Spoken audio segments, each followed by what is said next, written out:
here to show you how I craft and execute an idea for narrative illustration. If your art feels uninspired and you struggle to invoke story and emotion with your work, then this tutorial is for you. For the bulk of this process, I will be using Adobe Fresco on my iPad Pro. You can use any traditional media of your choosing, and we will both start with a simple pen and sketchbook. So here's a quick simple hack in 4 steps. Pick a character, ask questions, select ways to illustrate using shape language, mood, etc., and go with the flow. I'll break it down. First off, it's pretty simple. Pick a character that intrigues you.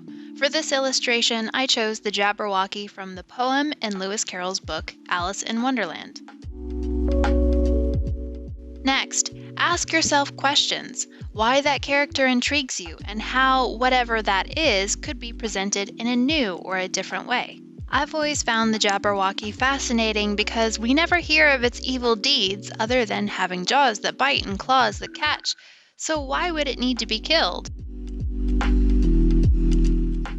Now it's time to make lists and thumbnails.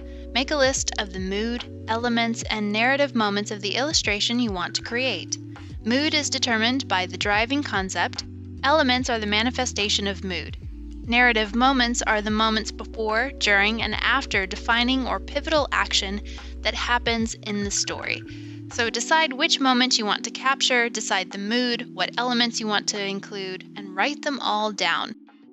Bonus tip: plan everything out in thumbnails. These are small and very rough sketches of your planned illustrations so you can see how the elements, overall shapes, and colors work together.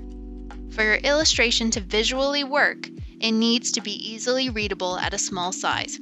If it doesn't work from a distance, it won't work up close. Lastly, go with the flow and have fun. If something in the illustration just isn't working or doesn't look quite right, don't fight it. Throw it out and let the narrative of your chosen character drive the results of the final illustration. Originally, I wanted to put Alice in the illustration to add visual interest, but it just wasn't working, so I ended up replacing her with the white rabbit, which worked better for the composition and the intended concept of the illustration.